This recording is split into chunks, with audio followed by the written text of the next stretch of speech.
Bismillahirrahmanirrahim. Assalamualaikum warahmatullahi wabarakatuh. Alhamdulillahirabbil alamin wassalatu wassalamu ala sayyidina Muhammadin habibi rabbil alamin imamil muttaqin sayyidil anbiya'i wal mursalin sayyidina wa nabiyyina wa maulana Muhammadin sallallahu alaihi wa ala alihi wa ashabihi wa sallama tasliman katsira amma ba'du. Alhamdulillahirabbil alamin, yang sama-sama kita cintai, yang sama-sama kita rindukan, yang sama-sama kita mohon ridha daripada ilmunya, guru besar kita tercinta Al-Kutub Syekh Al-Alim Al-Alamah Al-Arif Billah Sayyidina Syekh Habib Sagaf bin Mahdi bin Syekh Abu Bakar bin Salim annallaha yu'li darajatihi fil jannah fi jiwari nabiyyika wa maulana Muhammadin sallallahu alaihi wasallam. Tak luput juga guru-guru kita tercinta, wabil khusus yang paling utama, guru kita sekaligus ibunda kita tercinta, yang mulia Ummunal Mahbubah Ummi Wahidah binti Haji Abdurrahman, dan juga guru kita tercinta Habib Muhammad Waliullah bin Sidna Syekh Al-Kabir Habib Sagaf bin Mahdi bin Syekh Abu Bakar bin Salim. Wabil khusus ada Habib Abdul Qadir di sini, adik saya tercinta Habib Muhammad Habibullah sedang di Solo, di Semarang, dan juga ada ipar-ipar tercinta, ada Habib Idrus Al-Haddad, Habib Faris bin Syekh Abu Bakar, dan ipar tercinta juga Habib Rizah Al-Munawar. Kita angkat kedua belah tangan kita kepada Allah Subhanahu wa taala, wabil khusus ila hadirin jamaah yang hadir pada jemaat Jumat yang dimuliakan oleh Allah Subhanahu wa taala, hifdzan jamilan qariman mubarakah warzuqhum rizqan halalan thayyiban wasi'an mubarakah wa antusibahum sihhatan wa afiyah wa salamah wa sa'adah fid dini wad dunya wal akhirah. Alhamdulillahirabbil alamin. Al-Fakir diminta oleh guru tercinta Habib Muhammad Waliullah untuk memberikan mau'idatul hasanah, nasihat-nasihat yang baik, nasihat-nasihat yang insya Allah akan membuka pintu rahmatnya Allah Subhanahu wa taala berupa iman, takwa, Islam, kecintaan kita kepada ibadah Allah Subhanahu wa taala, bersujud kepadanya biwasilah sayyidina wa nabiyina wa maulana Muhammadin sallallahu alaihi wasallam. Walaupun kalau pandangan saya sudah nggak perlu lagi nasihat-nasihat, sudah cukup semuanya dari Habib Muhammad Waliullah. Ilmunya luar biasa, sangat menyentuh hati. Ilmunya benar-benar membuka kalbu kita untuk mendapatkan futuhal arifin, agar menjadi ulama yang amilin, salihin, mahfudin, mubarakin, muhsinin. Ainama kunna birahmatika ya arhamar rahimin. Saya nggak bicara banyak. Sebelum jalan menuju ke negeri seberang, minta doa kepada santriawan Al-Ashriyah Nurul Iman Islamic Boarding School. Insya Allah dalam perjalanan yang berkah ini Allah Subhanahu wa taala memberikan rahmatnya, memberikan taufik dan hidayah, dan memberikan kemudahan agar bisa kembali lagi bersama keluarga juga dalam keadaan sehat walafiat, yaitu keluarga besar dari Pondok Pesantren Al-Ashriyah Nurul Iman. Dan insya Allah, karena saya ini sebenarnya nggak mau ngomong-ngomong ke siapa-siapa, karena dulu saya pernah dihoakin, dapat hoak waktu dulu berangkat ke tanah suci Mekah untuk menjalankan ibadah haji. Sudah di hotel, sudah sujud sampai jidat hitam, ternyata belum dipanggil oleh Allah Subhanahu wa taala untuk melaksanakannya. Makanya itu saya nggak mau cerita-cerita. Sampai ke Turki, benar-benar sudah berjumpa dengan Muhammad Al-Fatih, sebaik-baiknya pemimpin umat Islam, baru mau beri kabar ke pondok pesantren. Tapi nggak apa-apa, kalau Habib Muhammad sudah menyampaikan, insya Allah yang numpang dengar tadi doakan supaya Habib selamat sampai tujuan semua. dan insya Allah bisa pulang bawa oleh-oleh dari Turki buat santri Al-Ashriyah Nurul Iman. Insya Allah nanti kita bawa oleh-oleh dari sana. Siapkan hafalan Al-Quran kalian, dan insya Allah nanti kalau yang hafal Quran langsung Abakir beri hadiah oleh-oleh langsung dari Turki. Jadi semangat santri-santri untuk ibadah belajar di Pondok Pesantren Al-Ashriyah Nurul Iman. Jangan maksiat, jangan maksiat. Sekarang banyak anak-anak santri pegang HP, banyak anak-anak santri melakukan hal-hal yang dibenci oleh Allah Subhanahu wa taala. Jangan, nggak boleh. Ada yang orang-orang tua datang, jangan dikasih HP anak-anaknya ya. Biarin anak-anaknya di sini. Biar jadi hafiz Al-Qur'an. Biar jadi orang yang cinta dengan Allah dan Rasulnya, bukan cinta dengan dunia. Karena di HP ini banyak dunianya. Kalau tidak benar-benar dimanfaatkan sebaik mungkin akan menjadi mudarat. Apalagi untuk pesantren, bayar listrik jadi mahal. Padahal di sini kita sudah benar-benar niatkan untuk menggratiskan pendidikan supaya seluruh masyarakat dan rakyat Indonesia bisa mendapatkan ilmu yang diridhoi oleh Allah Subhanahu wa taala dengan torekoh sebaik-baiknya orang yang cinta dengan Rasulullah sallallahu alaihi wasallam dan taat dengan Rasulullah sallallahu alaihi wasallam. Karena orang yang taat dengan Rasulullah SAW, siapa yang cinta dengan Rasulullah SAW, maka dia taat dan cinta kepada Allah Subhanahu wa taala. Ma yu'ti rasulan faqad ata Allah. Barang siapa yang taat kepada Rasulullah SAW, faqad ata Allah, maka dia taat dengan Allah Subhanahu wa taala. An-Nisa ayat 80. Jadi kurang apa lagi guru kita? Guru kita, bayangkan kalau orang yang mau ketemu Rasulullah SAW cuma perlu dekat dan cinta dengan Habib Sagaf bin Mahdi. Demi Allah, demi Rasulullah SAW. Gak semua orang bisa jumpa Rasulullah SAW. Bahkan banyak orang ahli maksiat ketemu Abah, kita panggilnya Abah ya, ketemu Abah Habib Sagaf bin Mahdi, besoknya langsung mimpi Rasulullah SAW. Saya pernah dulu belajar di Yaman, saya tanya sama guru saya. Ini saya dulu belum tahu cerita dari Habib Muhammad Waliullah. Saya tanya sama guru saya ini cinta sama Rasulullah SAW, sayang sama Rasulullah SAW. Tapi saya belum pernah mimpi Rasulullah SAW. Gimana caranya supaya mimpi Rasulullah SAW? Ternyata pertanyaan itu pernah ditanya kepada Imam Hasan Al-Basri dari muridnya beliau. Jadi ada muridnya Imam Hasan Al-Basri datang kepada beliau, bertamu kepada beliau. Ya Imam Hasan Al-Basri, saya sudah sujud kepada Allah Subhanahu wa taala sampai jidat saya mengeras, sampai lutut saya mengeras, sampai kaki saya bengkak. Tapi kenapa saya belum bisa mimpi Rasulullah SAW? Apa dosa saya di dalam hati saya ini sampai belum bisa mimpi Rasulullah SAW? Begitu beliau tanya. Imam Hasan Al-Basri itu nggak ngomong apa-apa. Hanya datang, masuk ke dalam rumah, keluar sudah bawa makanan yang begitu lezat. Bawa makanan yang lezat, tapi di sampingnya itu ada cabai yang begitu pedas. Akhirnya bingung muridnya, saya tanya ingin mimpi Rasulullah, tapi kenapa diberikan makanan nikmat seperti ini? Sedangkan Rasulullah SAW dulu mengganjal perutnya dengan batu untuk bertakwa kepada Allah, menahan lapar. Ini kok ulama malah saya dikasih makanan, dikasih kenikmatan. Bagaimana saya mau mimpi Rasul? Sudah, kamu taat makan dulu. Makan ya. Kenyang, habisin. Makan, habisin.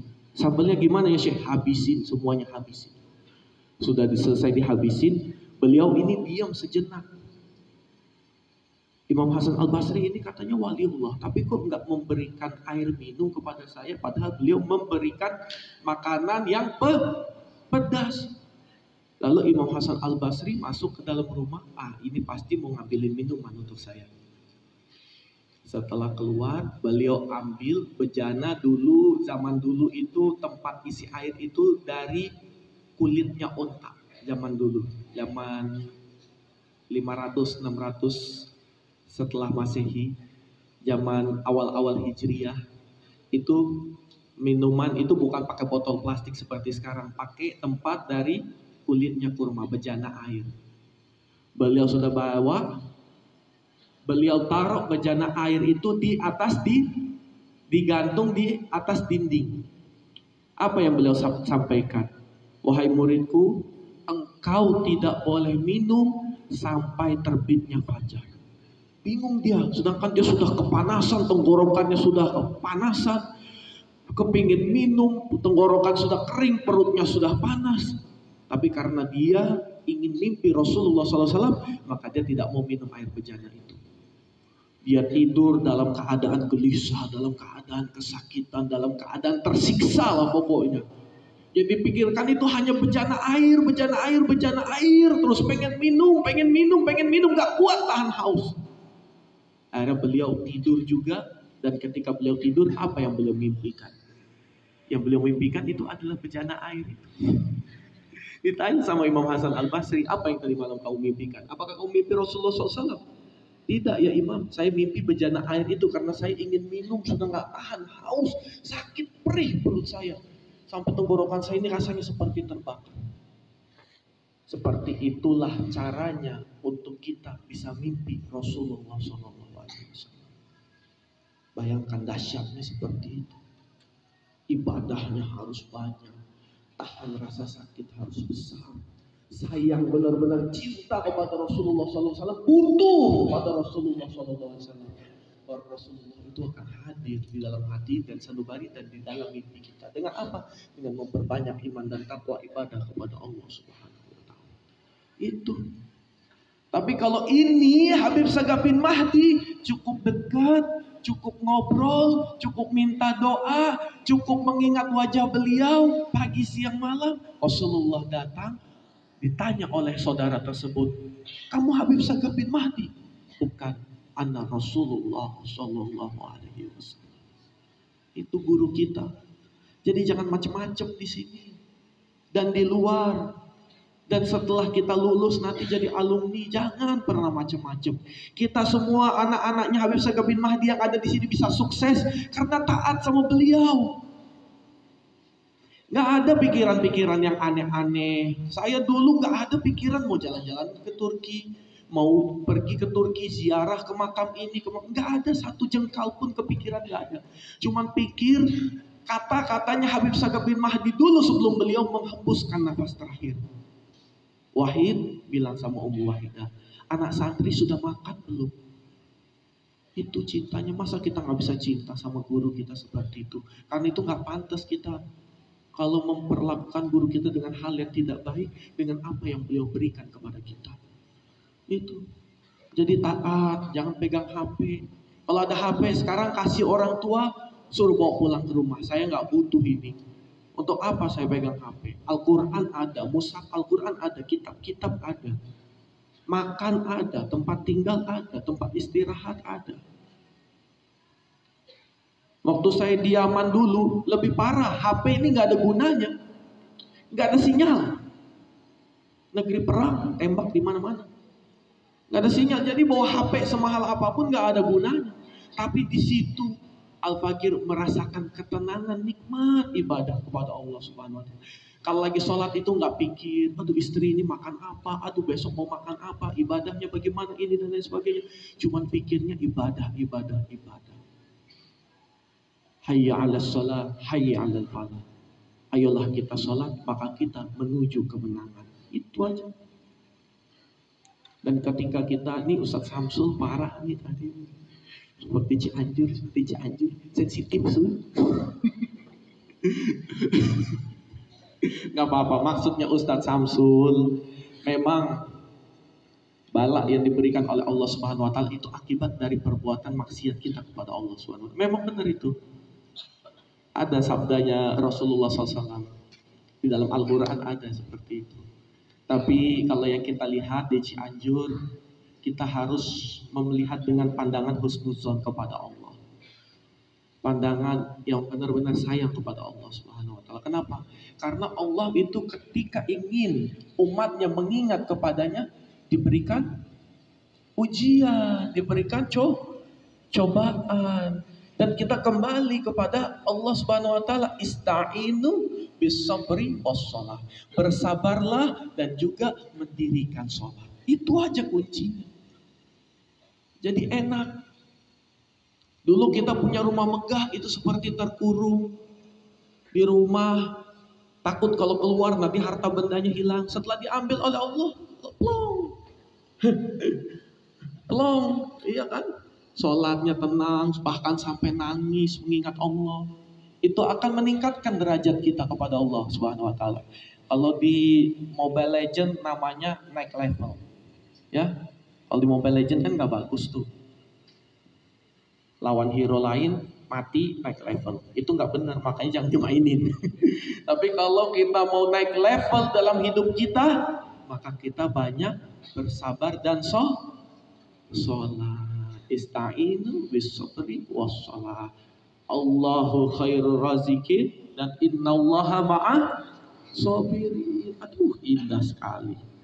Karena itu ibadah itu nggak usah ribet-ribet. Oh, saya Beb baca Yasin 10.000 kali setiap hari. Kamu kerja nggak? Enggak, Beb. Istri anak makan apa? Nggak makan, Beb. Saya sudah doa lewat sholatnya. Jangan harus ada ikhtiar tetap. Tapi setiap hembusan nafas kita adalah ibadah kepada Allah. Dengan apa? Banyak istighfar, banyak sholawat. Tadi seperti Habib Muhammad sampaikan, kalau kita sholawat itu adalah memberi salam kepada Rasulullah SAW. Kita memberikan salam kepada orang tidak kenal aja, dia tersenyum kepada kita. Assalamualaikum. Ya kan? Tapi ini adalah Habibullah, kekasihnya Allah Rabbul Alamin, yang tidak ada sedikit pun terbesit kejelekan di dalam hatinya. Dan orang yang dijaga oleh Allah Subhanahu wa taala, ini yang kita berikan salam. Gimana kita dunianya gak selamat? Gimana kita akhiratnya tidak selamat? Karena apa? Karena menyayangi orang yang dicintai oleh Tuhan semesta alam. Dan supaya kita mendapat syafaat. Karena sabdanya Rasulullah SAW, pernah sahabat tanya sama Rasulullah SAW, ya Rasulullah, aku mendengar engkau pernah bersabda bahwa mimbarmu nanti ada di sebelah kiri, sedangkan mimbarnya Nabi Allah Ibrahim alaihissalam di sebelah kanan. Kenapa tidak mimbarmu yang di sebelah kanan ya Rasulullah? Engkau adalah Habibullah, kekasihnya Allah. Kami tidak ridho ketika mimbarmu ada di sebelah kanan. Apa yang disabdakan oleh Rasulullah SAW? Rasulullah tanya lagi kepada sahabatnya, wahai sahabatku, aku ingin bertanya kepada engkau, nanti jalan menuju neraka itu adanya di sebelah kanan atau sebelah kiri? Adanya di sebelah kanan atau sebelah kiri? Yang pasti tidak baik itu adanya di sebelah kiri ya Rasulullah SAW. Karena itu mimbarku ada di sebelah kiri. Kenapa? Karena ketika aku melihat umatku ingin masuk ke dalam nerakanya Allah Subhanahu wa taala, aku akan cepat turun dari mimbarku, bersujud kepada Allah Subhanahu wa taala agar diberi maghfirah, ampunan oleh Allah Subhanahu wa taala, agar umatku tidak ada satupun segelintir umatku yang masuk ke dalam nerakanya Allah Subhanahu wa taala. Itu bukan lihat kedudukannya lebih baik, bukan lihat lebih derajatnya ditingkatkan oleh Allah lewat mimbar yang sebelah kanan sebelah kiri. Kalau kita aja pasti dalam hati ada perasaan kan, saya ini disayang sama istri saya, tapi kenapa nomor 1 keluarga baru nomor 2 suami? Pasti ada itu perasaan kalau kita namanya manusia, ya kan? Cemburu dan lain sebagainya. Enggak. Kalau Rasulullah enggak. Dan dia nggak pernah bertanya, kenapa mimbar saya ada di sebelah kiri ya Allah? Tapi beliau dengan kecerdasannya berpikir bahwa ingin sayang untuk menyelamatkan umatnya. Itu Rasulullah. Dan kita sekarang ini di pesantren sedang belajar mengenal Rasulullah Sallallahu Alaihi Wasallam. Bukan kenal perempuan, bukan kenal dunia, bukan kenal HP, bukan kenal main IG, bukan kenal main Facebook.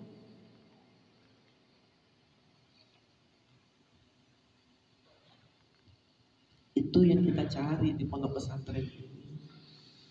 Supaya apa? Selamat di dunia wal akhirat.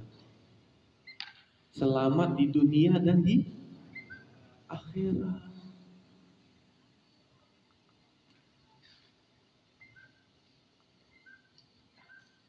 Selamat diberikan kemuliaan oleh Allah, diberikan rahmat oleh Allah lewat ilmu-ilmu yang kita pelajari di pesantren. Tadi Habib Muhammad sampaikan, kita makan sama keluarga itu rasanya nikmat, walaupun makan nasi sama garam nikmat. Tapi orang kaya banyak saya lihat di mal-mal banyak, dia makan enak sampai perutnya mau meledak. Iya, tapi anak-anaknya nggak ada yang temenin dia satupun. Anaknya ke sana, anaknya ke sini, suaminya kemana?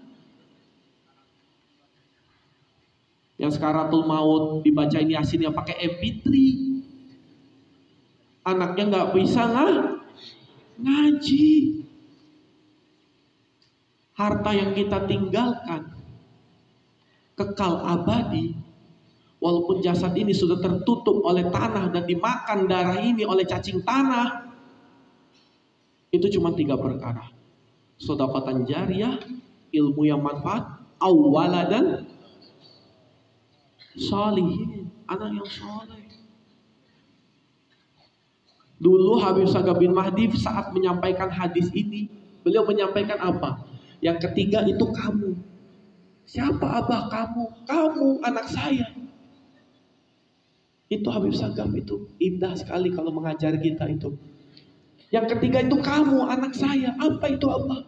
Tadi kamu yang mendoakan saya ketika saya meninggal, berhadap kepada Allah Subhanahu. Kamu itu siapa? Sekarang saya ngomong sama kamu. Kamu siapa? Anak-anak santri, anak-anaknya Habib Sagaf bin Mahdi insyaallah juga. Itu Habib Sagaf enggak bilang harta yang manfaat ini itu enggak. Beliau bilang harta yang diwakafkan di jalan Allah Subhanahu.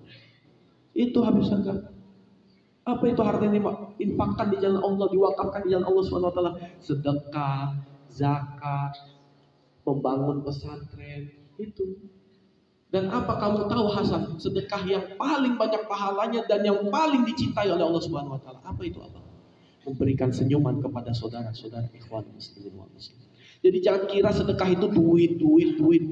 Kita tahu pasti di dalam kantong kita ini butuh yang namanya uang. Tapi kalau ada berlebih kita berikan untuk jalan Allah. Tapi kalau belum ada nggak apa-apa, kita sedekah dengan memberikan senyuman. Itu Habib Sagaf, ilmu yang manfaat. Karena itu jadi guru. Itu Habib Sagaf sampaikan, bukan perintah. Karena itu jadi guru. Walaupun kamu belum bisa ngajar, pelan-pelan belajar jadi guru. Apa yang bermanfaat dalam hidup kamu, ajarkan kepada orang banyak. Jadi hadis itu dijabarkan lagi oleh beliau. Ngajar. Kita belum bisa hafal Quran 30 juz. Enggak apa-apa, pelan-pelan sambil kita ngajar, sambil kita dengarkan murojaah orang yang baca Quran, enggak apa-apa. Pelan-pelan. Apalagi pengabdian sekarang ini, masuk ke kelas-kelas masing-masing, itu perintahnya Habib Sagaf bin Mahdi dulu. Bukan kita bikin-bikin. Dulu Al-Fakir Habib Muhammad Waliullah lulus SMA, ditanya sama Habib Sagaf bin Mahdi, kamu umur 18, kamu sudah jadi apa? Belum jadi apa-apa, Abah masih jadi murid. Jangan mau kalah sama saya. Kenapa Abah? Saya umur 17 tahun sudah ngajar. Sudah ngajar fikih, sudah ngajar sorof, sudah ngajar nahu, sudah ngajar bahasa Arab. Kamu bisanya apa Hasan? Belum bisa apa-apa Abah. Saya doakan supaya kamu mendapat ilmu yang manfaat. Itu. Akhirnya umur 18 lulus ujian nasional, masuk kelas, ngajar. Jadi bisa ngomong depan banyak orang itu bukan dimulai langsung bisa ngomong depan banyak orang gitu. Enggak, latihan dulu dari kelas dulu, dari halakoh dulu, dari kecil-kecil dulu. Baru bisa ngobrol ke orang halayak, orang banyak. Itu Habib Muhammad sudah biasa, Habib Reza, Habib Abdul Qadir, Habib Idrus. Kita semua karena kita mengajar. Ngajar. Setelah ngajar dipanggil sama Abah Habib Sagaf bin Mahdi. Aduh, kalau dipanggil sama Abah itu ngeri lah pokoknya. Mengerikan. Kalian ini zaman-zaman tenang ini sekarang ini. Kalau kalian lihat Habib Sagaf menjalankan amal ma'ruf nahi mungkar, misalkan ada yang pegang HP nih, dihantam itu santrinya, dihantam, HP-nya dibanting depan santri itu. Itu zamannya Habib Sagaf bin Mahdi, saya bayar listrik mahal-mahal, kurang ajar, bajingan kamu. Sampai bahasanya begitu. Kalau kita ini sekarang orang-orang yang toleran, orang-orang yang akhlak. Kalau zaman dulu dihabisin. Karena itu jangan pegang HP. Dipanggil oleh Habib Sagaf bin Mahdi, Muhammad, Hasan, sini. Waduh, dalam hati itu, ini kayaknya nih mau diomelin saya sama Habib Sagaf bin Mahdi. Karena ngajarnya kurang bagus. Tapi ternyata apa? Dikasih hadiah sama Habib Sagaf bin Mahdi. Ini bisyarah, kabar gembira, karena kamu sudah mengajar murid-murid saya dan taat dengan apa yang saya perintahkan. Dan alhamdulillah hari ini Ustadz Asatid kita dapat bisyarah kabar gembira dari yang mulia Ummuna Mahbubah Umi Wahidah binti Haji Abdurrahman. Kita angkat kedua belah tangan kita kepada Allah Subhanahu wa taala. Kita doakan beliau mendapat rahmat, taufik dan hidayah Allah Subhanahu wa taala di jalan Siratal Mustaqim, di jalan yang diridhoi oleh Allah Subhanahu wa taala. Dibukakan pintu rizqan wasi'an thayyiban wal barakah, yang insya Allah rizki yang tertanam di dalam bumi dikeluarkan oleh Allah Subhanahu wa taala. Rizki yang ditahan di atas langit diturunkan oleh Allah Subhanahu wa taala. Untuk apa? Untuk bisa menjadi rizqan wasi'an thayyiban wal barakah, rizqan yang halal, yang wasi'an, yang banyak, yang thayyib, yang bagus, dan barakah ziyadatan lil hasanah, bertambah selalu kebaikannya. Untuk apa? Ihdinas siratal mustaqim, jalan lurus di jalan Allah Subhanahu wa taala, dan insyaallah kita mendapatkan raudatan min riyadil jannah di jiwari Nabi Muhammad SAW, taman-taman surganya Allah Subhanahu wa taala. Jadi begitu indah. Kalau kita taat itu indah.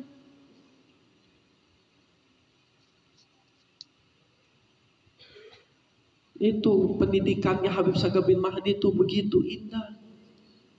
Jadi kita ini di sini bukan bikin-bikin. Ini anak pengabdian ngajar, bukan. Males ini. Bukan itu. Melatih kalian supaya nanti kalian bermanfaat di masyarakat.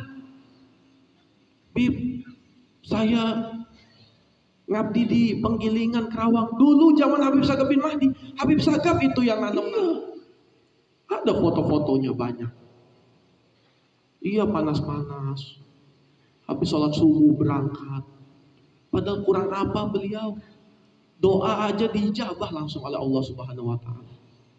Tapi beliau masih ikhtiar.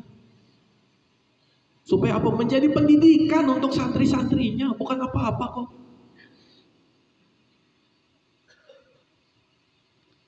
Pendidikan untuk kita semua.